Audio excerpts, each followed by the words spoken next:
Ladies and gentlemen, Spike Lee.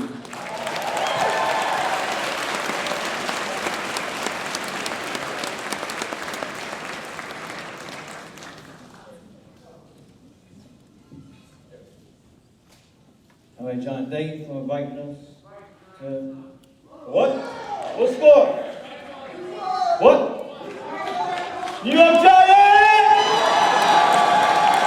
Go to the motherfucking Super Bowl! Go to the Super Bowl! Kick Tom Brady's ass for the second time. And all you people in Boston, you can leave if you want.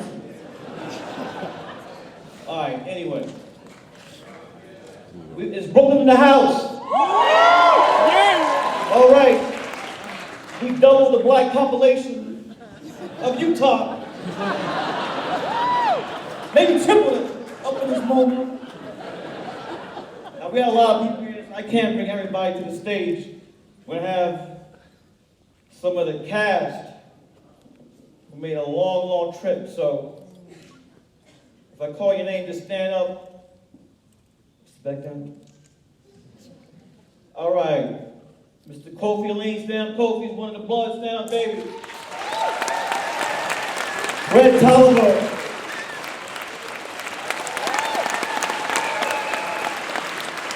One of the greatest jazz pianists out, Mr. John Baptiste from New Orleans. Where you got? That was him playing that B3 Hammond organ.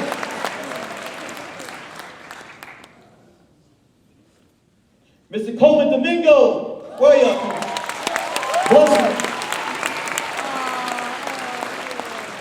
Timberly Herbert Gregory. Heather Alicia Sims.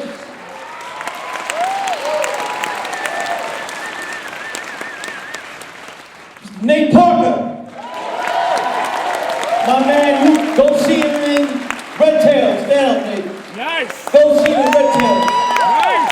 Yeah. And his co-star, who's not in this movie but in Red Tail, Cuba Gooding Jr. Stand up, baby. Go check out Red Tail and open up the Friday. Now, some of the production people.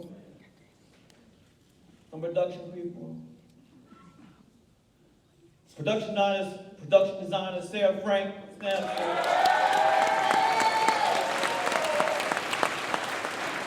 cinematographer Kerwin Devine. My man from way back, Big Mike Ellis, first meet Big Mike.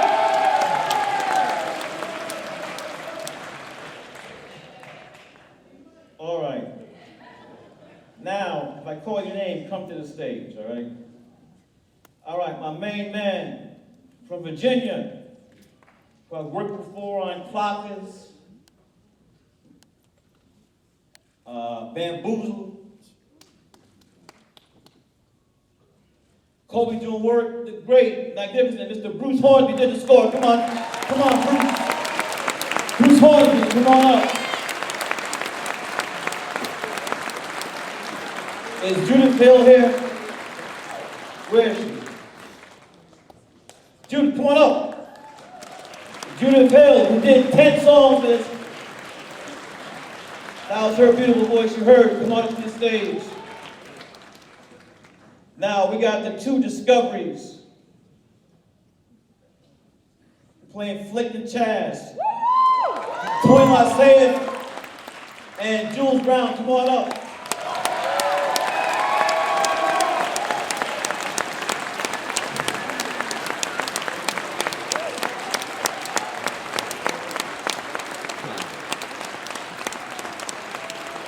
My man, co-writer, co-producer, James McBride, come on up. James is from Red Hook.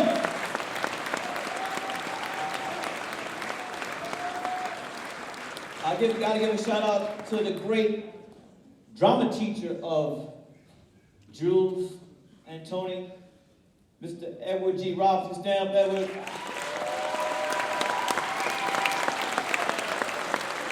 And the man had a hard part. It's very hard. It's very hard to make a pedophile a human being. That's hard as a motherfucker. And that's why I knew I needed a great talent. One of the great actors working today, Mr. Clark Peters. Come on up.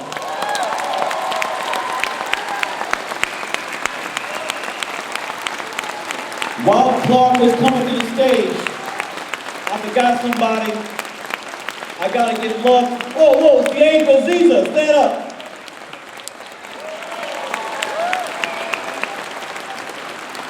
And another person, the editor of the film. My student, this is the first film she ever does a feature. Hemi nah, stand up, Hemi. Turn around.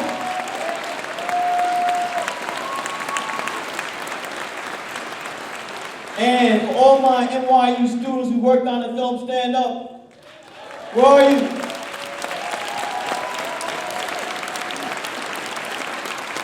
Thank you.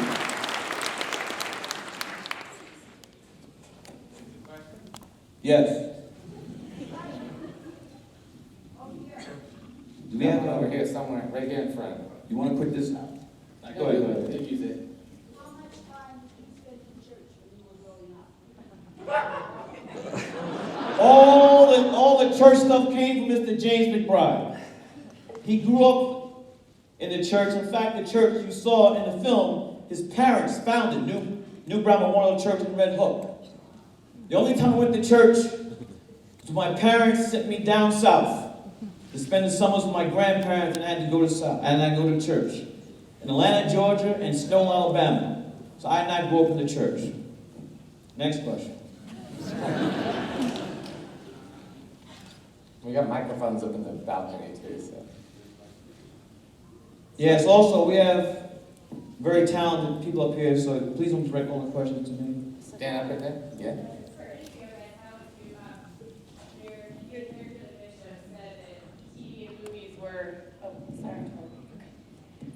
The bishop, the character, said that TV and movies were corrupting children, yet this is what you're giving us, is a great film. How would you argue with him, with your character?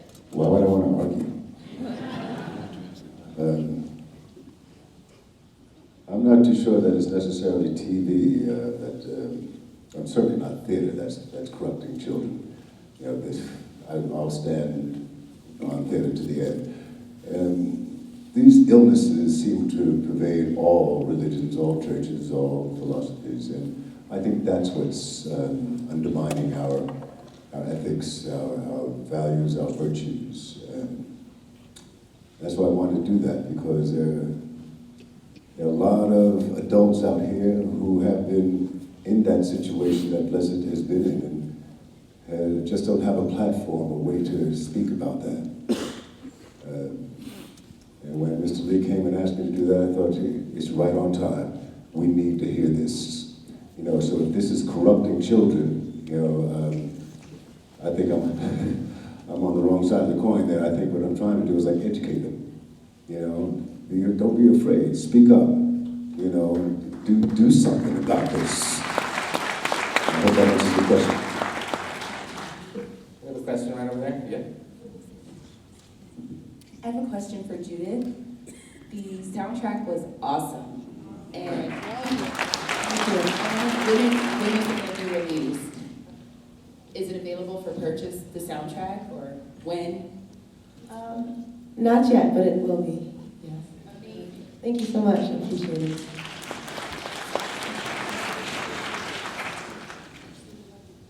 I can see you. Over here.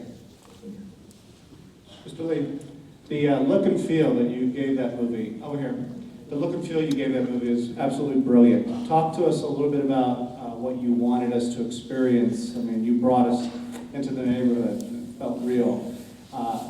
That took your style, so talk about that a little bit. Well, we shot this film for the most part digitally on the Sony F3 cameras. Great work again by, I like to say first that when you talk about the look of the film, it's not just cinematography. That was Carmen, but there's also a production designer, Sarah Frank, who was a costume designer. Emilio Sosa, all those people, hopefully under the leadership of the director, put the look on the, on what's up on the screen. So it was very well thought out. We shot this film in 19 days. The reason why James and I were able to do it so quickly is that we knew that we had a limited amount of resources. So the whole film was shot within a 10-block area in the Red Hook projects. There was Super 8 stuff that we shot. Then we used stuff that Jules has shot on his iPad 2. That reminds me, can we get a hand of applause to the great Thomas Jefferson Bird? He would have been here, but he's doing a play right now in Baltimore. So all those things determine the look, and then we had great special effects, look effects, Technicolor was great. So everybody contributed to look at this film. And I want to also thank you very much, because you were the very first audience that has seen this film.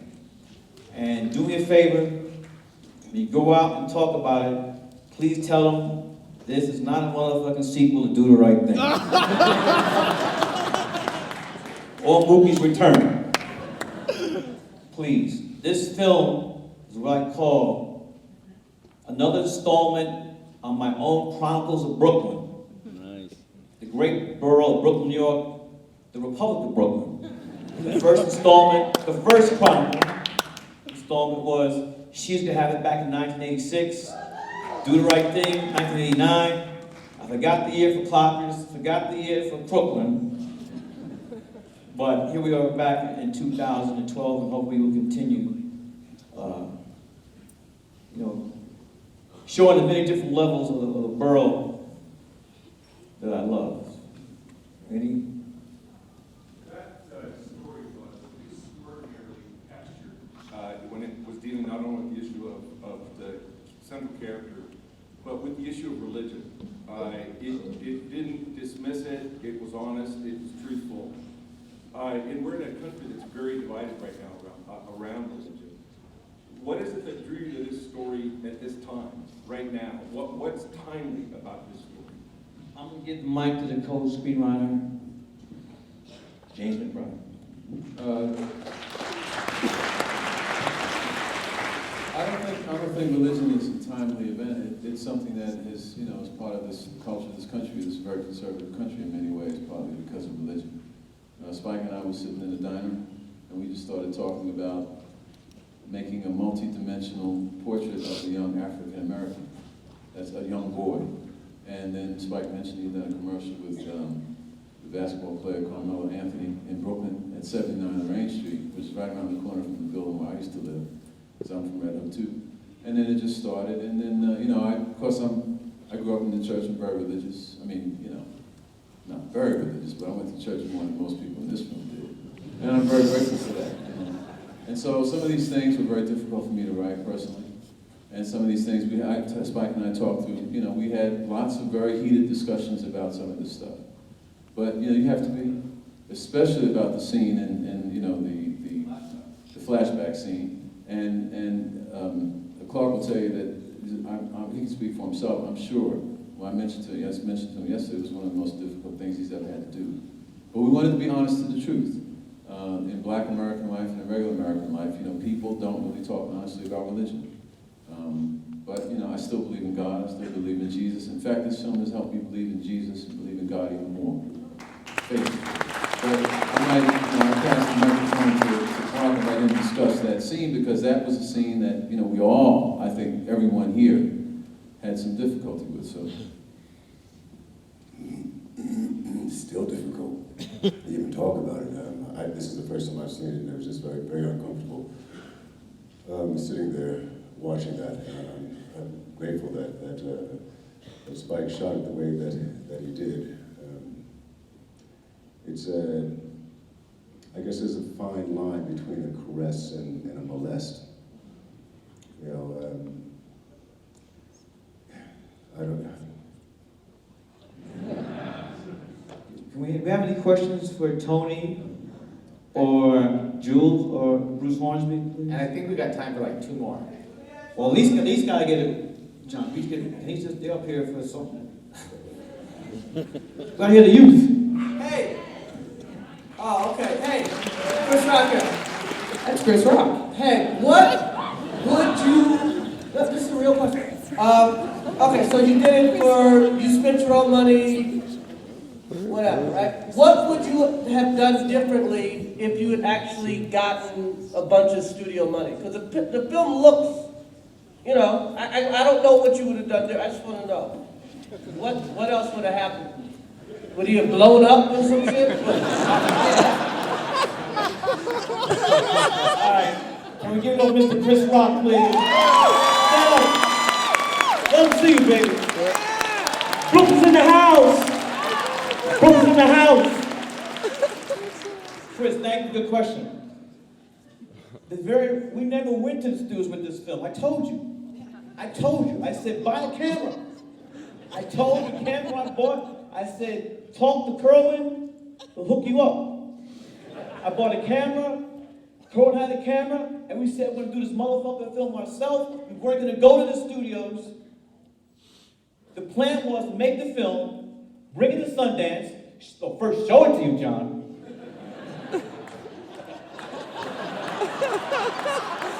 And he's the reason why we're here. So this whole thing was planned out. Do the film independently. I don't want to hear no motherfucking notes from the studio telling me about something about Red Hook. They know nothing about black people. Nothing. And they're gonna give me notes about what a young 13-year-old black boy and girl doing in Red Hook. Fuck no. So we made the film ourselves. So we wouldn't have any notes. Because we feel there's a motherfucking audience for this film. Excuse my language, excuse my profanity. My wife is looking at me like I'm crazy, but I don't know what else we could do. We had to do it ourselves. We shot motherfucking She's Gonna Have It for 12 days back in 1986. And when I was waiting for Universal to do the sequel, The Inside Man, my biggest hit ever, I couldn't wait any longer. We had to do it ourselves. So I went to my trusted friends, Bruce. I met Judith. Now, if Michael Jackson picked her for this tour, I know I had to use her. James McBride grew up in Red Hook. The irony that the church we shot the film in was the church his parents built. Clark Taylor. Excuse me, Clark. That's a... Yeah. Then, the irony, Jules and Tony went to my old junior high school in Fort Greene, Brooklyn. They went to old junior high school, and under the tutelage of Mr. Edward Robinson, they learned their craft. So anytime I've done a film I wanted to use young people, I knew I had to go to my old junior high school. Can we have one question for the kids? I'm gonna get off the stage, please. Sorry for that motherfucking timer.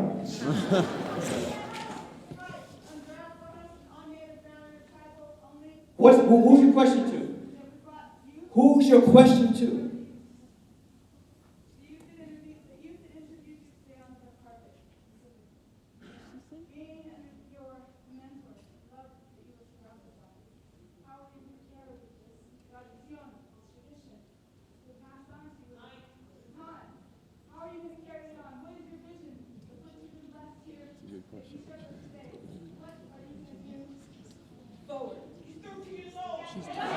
I know. One step forward from here. What are some things that you have in motion in your mind, in your corazon, with the love that was shared bestowed upon you in this journey? It doesn't have to do anything with here. What has moved you? What has this helped transform you to do? Okay, we gotta make it a question. I'm just gonna take what I learned and bring it to whatever else I get offered to, and just show other people what I can do. All right. Good. I've learned a lot from this experience, and I will take it forward in whatever experience that I have next in life.